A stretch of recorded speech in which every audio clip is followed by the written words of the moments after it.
1-800-491-1856. The home of Philadelphia Eagles football.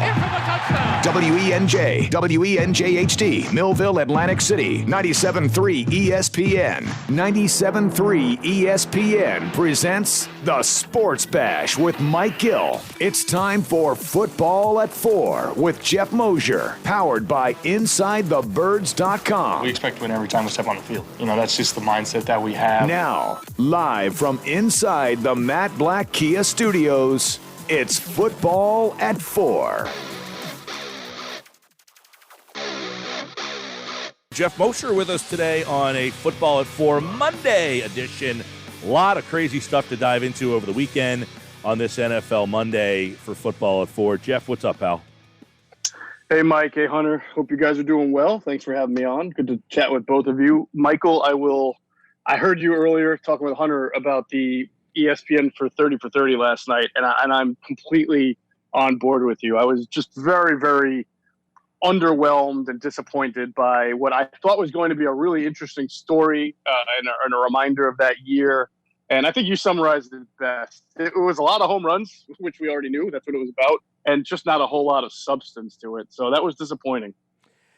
I would agree, and I thought that it just lacked a lot of depth. This was more Jack Buck home run calls than or you know what I mean? Like they did. Yeah, it was just a lot of showing the home runs, and it was not really the story of what I thought we were going to get. But that doesn't mean don't watch it. I say. Yeah, no, I think that there is good enough. It was a great enough year, at least from a baseball fan, as we all kind of buried our head in the sand from the steroids going on. It was a great year that quote unquote saved baseball, and I do remember some of those moments. They were fun to relive them. But I gotta tell you, when you look at Sammy Sosa now, it's just, I don't know if that dampens that year for you, but it's just like, what happened, man? Look at him. Does he look at himself in the mirror? It's just very odd. He has stated that he uses some sort of cream that has bleach in it. And, I guess that is kind of what happened to his skin tone a little bit there. I don't know. But you're right. He just seems like a cartoon character almost. Like he almost seems like this guy really played baseball and had this unbelievable moment. Meanwhile, McGuire looks very similar. Yeah. Yeah, I agree with you. McGuire does look similar, and as great as their home run chase was, and that was really good. I think the coolest part of that year, and then the story did a good job of presenting it, was the kinship that they developed and rooting for each other. And there was no acrimony there. I mean, you could see that happening especially since they were arch rivals, Cubs and Cardinals. You could have seen, maybe two guys who didn't like each other kind of holding it against each other. But that was great. But also, I went back and looked. Ken Griffey Jr. had an amazing year that year. And it's so funny that these other two guys just pulled away, that someone like Griffey, who wound up having, I think, like 58 and 120, would just completely be phased out that year. It was like Griffey didn't even exist. You're right. And at the beginning of that year, it was McGuire and Griffey, and then it was Griffey and McGuire about halfway through, and then all of a sudden Sosa kind of came out of nowhere and really became the story for a while. I mean, Sosa was the story for a while because of the three, he was the least known guy, and people forget the Cubs made the playoffs that year. He said it at the end, hey, I did make the playoffs and I was the MVP. But yeah, I thought the story lacked a lot of depth and a lot of focus, to be honest with you. But it was worth watching. I do want to get into maybe one of the bigger NFL stories that we've had in a while, and that's this story today about Zeke Elliott. And reports are that not only Zeke Elliott, but multiple Cowboys, multiple Texan players have tested positive for COVID-19 recently. And I'm wondering, Geoff, in your opinion, and if you've talked to people maybe around the Eagles about how that might affect things, because there's some reports that some coaches are saying, maybe we need to push some things back now.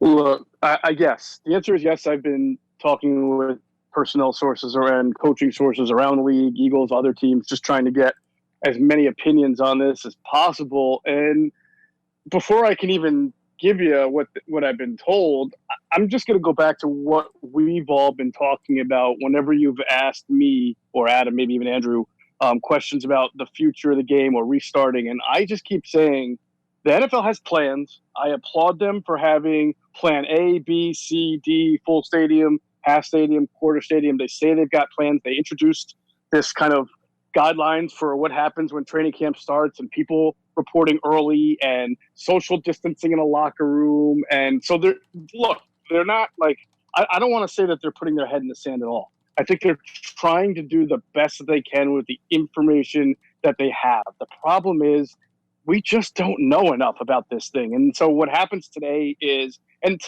really an extension of a couple of days ago. I don't know if you guys saw, I'm sure you did, the University of Houston football team tried to have some practices or some type of gatherings, and guys tested positive and they had to shut that down. So John Harbaugh has come out and said, I don't know how it's possible to be 6 feet away in the locker room, and even if that matters when you're in the huddle and you're on the line of scrimmage when you're close up. So there's precautions, there's measures you can take, but at the end of the day, are you really going to be able to stop your team from being afflicted by the COVID to the point where it's not wiping out, a third, a half, a quarter, or whatever, a fifth of your roster, and making it very difficult for you to proceed? And so I've talked to some people today, and I've got a mix of opinions, and most of them articulate the same sentiment that, the NFL is going to try to do what it can do. But one guy from the NFC North, he's a personnel source, said to me, you know what, I know the NFL is trying, but I really don't know how they're going to pull it off. It's really hard to see it all happening. Another coaching source told me that, maybe enough NFL players will get this thing before the start of camp, so that I guess when you have the antibodies and you can't get it again, that it's almost like, when I was a kid, my mom made me go hang out with the kid who had chickenpox just so I would get it and get it over with, which was like a strategy back when we were kids, but now they have the vaccine for it, I think. But I don't know. I don't know how realistic it is to say, well, a lot of the league now has it before even camp, so it's pretty good and safe. And that doesn't even solve the fan issue. Just think about that. Think about that comment, Moshe. Scouting source and said, what are you guys going to do? Think about that comment, though, Moshe. Go ahead. Is that the anticipation or hope is that many of these players get it so that they don't get it during the season? I mean, this is ridiculous. Well, yeah, and I don't think he meant it in a harmful way. I think he means if people were quarantined with it. Obviously, if you get it, sure, it's out of your system, but who are you around? What people are you then infecting, and what are their ages? What are their immune systems like? You don't want people getting it just to say they got it, but then accidentally passing it on to, family members, friends, anybody that they come across. So I'm pretty sure that's not what he was trying to articulate. Just the point that if more guys get it now and get it over with, then when they get together, then there's less of a chance of having an outbreak. But again, that's just players, and I agree with you. I think that's a very unrealistic scenario. I spoke to a scout today, and the scout said, I don't know what we're going to do if there's no college football season. Nobody knows. That's the big thing. And that's why every time you've asked me about things, I have a hard time taking a pro or anti stance on whether or not there's going to be NFL football. I know they're going to try, but I have no idea if it's going to succeed. Yeah, I'm not shocked that this happened because I figured there are going to be players who will test positive. So when I saw that it was Zeke, I wasn't shocked. I don't want anyone to get it, but I figured throughout this entire process, it's impossible for nobody to get it. So it would happen. And I was waiting for it to happen. And then from here, I guess the way I was approaching it was, now let's see what they do. Now that they actually have a plate full, let's see what the NFL does now, and then I can assess what they do to kind of see, okay, maybe they do have a game plan to move forward, or they might have to hit the pause button. Yeah, well, I think with the NFL, if I'm just to kind of use my own analysis here, and I have no reporting or evidence for anything else, Hunter, on what you're saying, is I think the NFL is going to look at this situation and say, look, these guys, the Texans, Zeke and whoever on the Cowboys has it, they didn't get it from being in the facilities, right? Because I believe that's the report that I know the facilities reopened, but I don't think the Cowboys and the Texans were in their facilities, just like the Eagles aren't. So the NFL may look at this and say, this is something that was done independently. They got it on their own, whatever. I don't think going to make them All right, we got a problem with the connection with Mo. It seems like something's going on with phone lines today. So maybe I think he was on a Zoom call there. Maybe we could just get him on the normal phone and see if we can't just try that. I don't know. The phones have been all sorts of wonky today. Is something going on out there? Who knows? I mean, I don't know. I don't really have a good answer for you at this stage of the game. But yeah, I don't know. We're what's working going on today. He was definitely a little in and out. You're on the same Zoom line as him, though. Yes, I am. But remember, yeah, I am on the same Zoom line. Correct. Yeah, it was probably just could be just his internet connection then. That's what I'm thinking. That wasn't good. So, yeah, try to get him back on via the phone line and see if we can't just go that route and get back into the conversation. Geoff Mosher, Football at 4, powered by InsideTheBirds.com. Of course, he joins us every Monday and Wednesday here on the Sports Bash for Football at 4. You know, one thing that he's talking about, let's go back to the thing that he brought up about, hey, I know he wasn't like saying that they want these people to get it, but you're almost like, hey, hopefully people can almost get it out of your, like you said, like go get the chicken pox for the guy next door so that you can, get it out of your system. Like that's a crazy thing to think about. Is like hopefully people get kind of infected so that they can get past it, so that they can, I don't know. It all kind of stems to me as the NFL has to be opening their eyes right now. Yes. Now, is it proven, by the way, that if you get it once, you can't get it again? That hasn't been revealed I didn't think yet. so. No, yeah, that's what I think so. People So it's a little different that, from the chicken pox. Right. I think people thought that, but now we're not really sure. All right, let's bring Mosher back in. You had a bad connection there, Mosher. You must have crappy internet. Yeah, I don't know. That says everything is strong. Maybe it's you guys. Well, you're on the same Zoom call as Hunter over here, and he's fine. Oh, well, that's weird. I don't know what's going on. But where did you leave me off? You were talking a little bit about, talking to the coaches and some of the personnel people, and about how, when you get to this topic, you don't want to really go one way or the other because we don't have enough information. Right.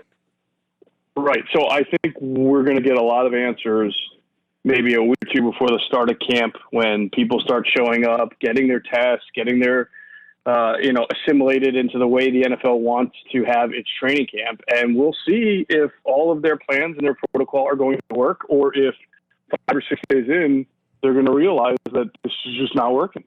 Because I don't think that I don't think the news of today is going to make the NFL change its mind on its approach for July. Now, how much of it, is the pro, like, Zeke Elliott's a high-profile player, and we had a quote from Werder that we played earlier that he essentially said, that there were some coaches essentially saying, what if I lose 4/5 of my offensive line, or what if we lose multiple coaches, and it seems that, like, how do you prepare for that? I don't know. See, that's the part of the NFL where they're doing everything they can to try to prevent that. But what happens if what they're trying to do isn't working and they do lose coaches or players or staff members that are critical, game day people, the analytics guy? Not everybody is as replaceable as the next person. Your head coaches, it's tough to replace. So if he gets sick and he can't be around anybody, what are you going to do? Have your defense or offensive coordinator take the place? And these are questions that I don't think can be answered until everybody gets together, starts practicing, and seeing what results over the next week or so. I was going to say, is it possible for them to go with the approach of next man up? And if it so happens to be your starting quarterback, then it's just sort of unlucky, and they continue to at least have the product out on the field so they can make sure that they're creating revenue based off of at least TV deals if there's no people in the stands at that point? Well, let's take a lesson from baseball to answer that question, because the Major League Baseball owners claim that if they play games, they lose money, right? Because there's no fans in the stands, so they're trying to play fewer games or pay fewer money. How would NFL owners feel about playing games, multiple games, right? Especially primetime games with, a team having its entire backup offensive line in, or its third string quarterback, or it's going to get pretty ugly, I would think, if the coronavirus became widespread and really hurt a lot of teams, or even if it just hurt 2 teams, but they happen to be 2 good teams, and you've got Eagles at full strength playing this Dallas Cowboys team that almost looks like replacement players, right? Because you just never heard of half the guys. I don't know how the league is going to react to that. And would they determine if it was so widespread that it's just not worth having the games because A, you've got no fans in the stands, B, you don't have people watching, XFL level football there instead of NFL level football. I think that's part of the unknown to me. Yeah, that's a really touchy situation for the league, is to kind of be playing it by ear week to week. I mean, I don't know how you even do that. Like, hey, we're in September, week 3, and all of a sudden 4/5 of this team's offensive line is out. I mean, now they're quarantined for 2 weeks. I mean, that's not a season. I mean, that's no way to conduct a league. I keep waiting, Mike, and I think I've said this to you and Hunter for a while. Somebody's got to show the NFL the way, whether it's the NBA, which I guess is going to start up soon, right? Yeah, but here's the difference, Moshe. The difference really is, like, the NBA, they are committed to playing in a bubble somewhere. The NFL is not going to play at one location. So you could have people in Texas, Zeke Elliott and the Texans and the Cowboys getting coronavirus. We're here in New Jersey, New York, Northeast area. We've been much more restrictive, so maybe the players here aren't as they're not seeing it as much. They're not around it as much. I agree with you. You're right in that the NBA might have a better chance of pulling it all off because they're playing in one bubble and everybody's quarantined. So we'll see what happens there. But let's say they try to do that and it still doesn't work. Is that going to make you feel confident that the NFL can pull off a season?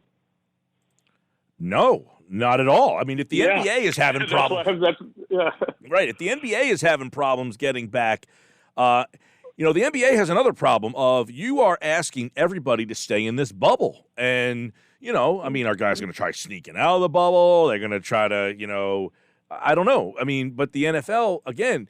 Like, we talked about this before. Okay, they said, how are you going to have 90 guys in training camp? 90 guys at training camp. How are you going to do this? And let's say, Moshe, let's just say 89 of the 90 guys follow all the protocols. They don't go out. They stay social distance. But there's only one guy who says, I'm not listening to this crap. I'm going to do what I want. That one guy could ruin it for the rest. Absolutely. That's my answer all the time when people ask me. I say it took one guy to shut down the NBA. Right? We haven't seen it. Rudy Gobert got it, and all of a sudden just shut down. And so we haven't seen NBA basketball since. So I hope that they pull it off. I have to, because their version of a season is you start up in July and it ends in October, right? That's about 4 months in the season and the postseason, right? That's what they had in mind. So you're going to have 16 teams all quarantined for 4 months in the same place and playing basketball. I mean, no one's going to get out. No one's going to be around anybody else. It's a very, very difficult scenario to envision being pulled off without any issues.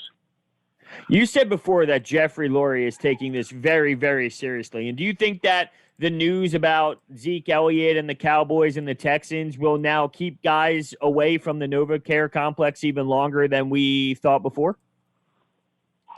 Well, the plan was that nobody is going to the NovaCare complex until training camp. And even then it was as I was told, it was going to be arrive at training camp early, potentially as long as 2 weeks early, get yourself tested, make sure you're quarantined, have rampant testing. I think the Eagles are just going to follow the same rules that the NFL is trying to put out. And I think the NFL knew, even though it reopened facilities, that most teams were just going to keep people away for the spring and then just try to start it off in training camp. So we'll see.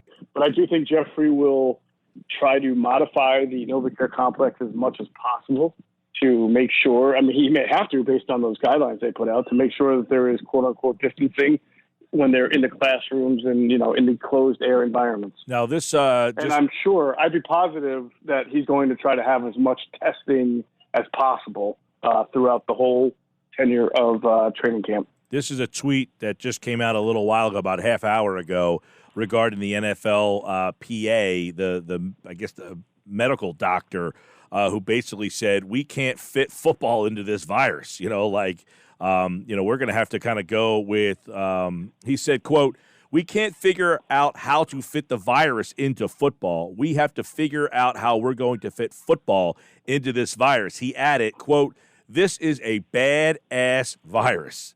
So, again, it's almost like welcome to the show. Yeah, exactly. But it's like football is almost trying to go by its merry way, thinking, oh, everything will be figured out by the time it's time for us to kick off. And I think as each day goes by, it's getting a little bit more abundantly clear that might not happen. Yeah. I mean, look, I'm not trying to be optimistic. I'm not trying to be pessimistic. I'm not trying to rain on anybody's parade. I'm not trying to follow any political lean here. I'm just trying to evaluate the situation as I see it and go with what evidence is presented. And already, you can use the University of Houston as an example. You can kind of use Cowboys Texans maybe as an example. It's just going to be difficult. I hope the NFL can pull it off, but I certainly have my reluctance to think that this can happen.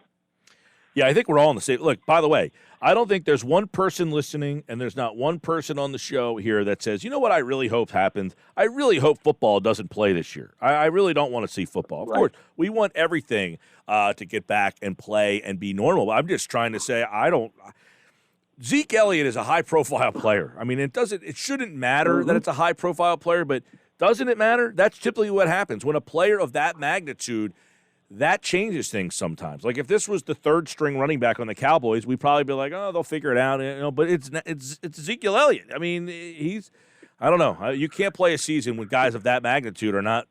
That's just a half-ass season. I mean, you can't do it. Yeah, and think about what Zeke and then his alma mater are doing right now as far as setting some legal precedents that we haven't even talked about. Zeke apparently is upset that the information was even released, citing HIPAA laws. Now everybody's saying, well, it's his agent that released the information, so that's his own spokesperson. But he's saying that the stories were already written. His agent was just confirming what the media already knew, right? And then you have Ohio State, which is, I believe I read, asking players to sign a waiver to go.